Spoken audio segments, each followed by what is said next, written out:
अस्सलाम वालेकुम एवरीवन, कैसे हैं आप सब। गाइस, किसी वक्त हमें लग रहा होता है कि ज़िंदगी इस तरह से नहीं चल रही है जैसे हमने सोची थी, या बहुत चीज़ें ज़िंदगी में ऐसी होती हैं कि जो हमने और तरह से चाहिए होती हैं, लेकिन ज़िंदगी की किसी एक पैटर्न को ही बार बार रिपीट कर रही होती है। ये आपके लाइफ के किसी एरिया से भी मुतल्लिक हो सकती है और समटाइम्स आपकी पूरी ज़िंदगी पर भी असरअंदाज हो रही होती है। मिसाल के तौर पर कुछ लोग अपनी जॉब से मुतमईन नहीं हैं, तो कुछ को बिज़नेस में घाटा हो रहा है, कुछ की शादीशुदा ज़िंदगी जो है वो ख़राब है, तो कुछ की सेहत का बहुत मसला है, कुछ की तो सिरे से शादी ही नहीं हो रही और उम्र निकले जा रही है, और शादीशुदा लोगों के अलग मसाइल हैं। तो क्या ज़िंदगी इसी का नाम है? तो आपके लिए गुड न्यूज़ है गाइस कि ऐसा बिल्कुल भी नहीं है। नेविल ने इस दुनिया को आपका आईना करार दिया है। फ़र्ज़ करें आप आईने के सामने खड़े हैं, अब आप मुख्तलिफ़ हरकतें करें उसके सामने, तो आपका जो अक्स होगा वो भी वही कर रहा होगा। अब ऐसा तो नहीं है ना कि आप आईने के सामने खड़े नाच रहे हैं और आपका अक्स जो है वो खड़ा खड़ा मुस्कुरा के आपको देख रहा है। ये तो बहुत फ़नी और स्केरी सिचुएशन हो जाएगी। तो ये दुनिया भी बिल्कुल ऐसी ही है। अगर आप अपने मसाइल देखकर रो रहे हैं, जल रहे हैं, कुढ़ रहे हैं, तो फिर इस बात पर परेशान क्यों हैं कि सब कुछ वैसा है और बदल नहीं रहा। बदलेगा कैसे गाइस?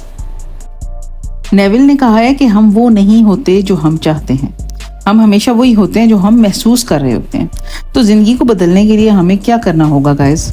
खुद को बदलना होगा। खुद को पहले वो खुशी सुकून दो जो आपको लाइफ में चाहिए। गहरे गहरे सांस लो, खुद को बताओ कि तुम में वो सब पावर है जो ज़िंदगी को बदल सकती है। बाहर की दुनिया सिर्फ एक अक्स है, एक आईना है, और इस अक्स को अपनी माइंड पावर से और अपने फोकस से बदलना होगा। इसके लिए सबसे पहले क्या करना है? सबसे कोई इजी हल भी तो होगा ना? जी हाँ गाइस, है। अगर कोई प्रॉब्लम है तो उसका सलूशन भी है। अगर कोई ज़िंदगी में मसला है तो उसका हल भी मौजूद है, क्योंकि अगर हल मौजूद नहीं होगा तो वो मसला नहीं रहेगा, और अगर मसला होगा तो उसका फिर हल मस्ट भी होगा। आपसे और कुछ भी नहीं हो रहा तो एटलीस्ट टेंशन लेना बंद करें, कागज़ लें, पेन लें और लिखना शुरू कर दें। जो कुछ भी लाइफ में आपको पसंद नहीं है वो सारा लिख लें, ठीक है? जो कुछ आपकी ज़िंदगी इस वक्त है वो सारी की सारी जो आपको प्रॉब्लम्स फेस कर रहे हो आप वो लिख लो, ठीक है? जब कुछ भी ना बचे लिखने को, सारे दिल की भड़ास निकल जाए, फिर इसके बाद इसको एक बार पढ़ें, ठीक है? इसके बाद आप दूसरा पेपर लें और इसी के उलट ऑपोजिट यानी ये लिखना शुरू कर दें। जो जो आपके लिमिटिंग बिलीफ थे, जो आपने लिखे हुए थे, उसके उलट लिखना है। जैसा कि अगर मिसाल के तौर पर आपने लिखा है मेरे पास अच्छी जॉब नहीं है, ये आपका लिमिटिंग बिलीफ था जो आपने लिख लिया। इसके बाद ऑपोजिट आप जो दूसरा पेपर लोगे उस पर लिखोगे मेरे पास बहुत अच्छी जॉब है, बहुत अच्छी सैलरी मिल रही है। अब खास बिलफर्ज अगर आपने पहले पेपर पे लिखा है मेरा वीज़ा नहीं लग रहा, क्योंकि मतलब ऑलरेडी आप वही हो जो आप लिख रहे हो, तो दूसरे पेपर पे आप लिखोगे मेरा वीज़ा लग गया है। इसके बाद बिलफर्ज, ये भी एग्जांपल में दे रही हूँ, आपका प्रॉब्लम कुछ भी हो सकता है।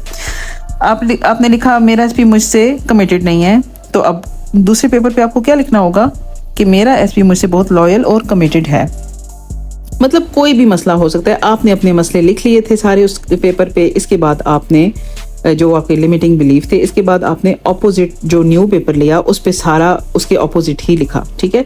तो जिस कागज़ पर आपने पहले लिखे थे अपने बिलीव्स, जो आपने वो अपनी दर्द भरी दास्तान सारी लिखी हुई थी उस पे, उस कागज़ को आपने जला देना है। जब अच्छी तरह वो जल जाएगा और आपको एक अच्छी फीलिंग आएगी, फिर आपने इसी पॉजिटिव फीलिंग में रहना होगा, और वो जो पॉजिटिव एफर्मेशंस या जो भी बोल लें लिमिटिंग बिलीफ के ऑपोजिट आपने लिखी, उस कागज़ को आपने लेना है संभाल, और सुबह उठने के बाद दिन में और रात में आपने इनको पढ़ना है अच्छी तरह से रोज़ाना 21 दिन लगातार। 21 दिन में क्यों कहती हूँ? क्योंकि ह्यूमन माइंड जो है वो 21 दिन में ही प्रोग्राम होता है ज़्यादातर।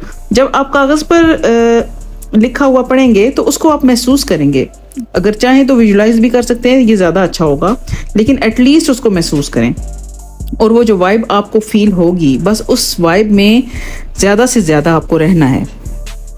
इसके अलावा आप अपने इन न्यू बिलीव्स को लेके रिकॉर्ड करके लूप पर भी रोज़ाना सुन सकते हो। अगर आपके पास बार बार पेपर निकाल के पढ़ने का वक्त नहीं है तो ज़्यादा से ज़्यादा आपने अच्छा फील करना है। कुछ गलत होता भी है किसी वक्त भी तो जाने दें, लेट गो करें, फोकस उस पर ना करें जो गलत हो रहा है, और अपने आप को बताएं कि यही सच है जो मैं बोल रहा हूँ, जो मैं पढ़ रहा हूँ, ये जो नज़र मुझे आ रहा है ये फेक है। इसको फेक समझिए, जो आपको नज़र आ रहा है फिलहाल उसको फेक समझिए, बोलिए कि ये मेरी पुरानी थॉट्स का रिफ्लेक्शन है, ये तो बस जाने ही वाला है। तो देखिएगा गाइस किस तरह फिर आपके लॉ ऑफ रिवर्सिबिलिटी आपके लिए काम करेगी। जब आपके साथ कुछ अच्छा होता है तो आप खुशी महसूस करते हैं, और जब आप पहले खुशी महसूस करेंगे तो अच्छा होना स्टार्ट हो जाएगा। ये लॉ ऑफ रिवर्सिबिलिटी है। रिपीटिशन और कंसिस्टेंसी, इतना रिपीट करो कि सच लगने लग जाए, और जब सच लगने लग गया तो उस चीज़ को आपसे अलग कोई नहीं कर पाएगा। ये मेरा प्रॉमिस है। बस थोड़ा ध्यान रखिएगा इस सारे मतलब प्रोसेस के दौरान अपनी नॉर्मल आम दिनों की जो अजम्पशंस हैं, जो डिसअपॉइंटमेंट है, उसको एक साइड पे रख दीजिएगा और लोगों से डिस्कस करना, फ्रेंड्स और फैमिली से डिस्कस करना, इन चीज़ों को छोड़ दें। जितना डिस्कस करोगे इतनी इन चीज़ों को पावर मिलेगी। वीडियो पसंद आए तो लाइक, शेयर और सब्सक्राइब ज़रूर कीजिएगा गाइज। मेरा नाम सहर है। मैंने law of assumption, law of attraction पर डीपली स्टडी की, बहुत ज़्यादा इस पर काम किया और कर रही हूँ, एक्सपीरियंस भी किए, ऑब्जर्व भी किया सबको, और मैं इस नतीजे पे पहुंची हूँ कि ये वाकई काम करता है और मुझे इसमें बहुत कामयाबी हुई है। और कामयाबी के इस जर्नी में मैं आपको साथ लेके चलना चाहती हूँ। नेक्स्ट वीडियो तक इजाज़त चाहती हूँ। Take care.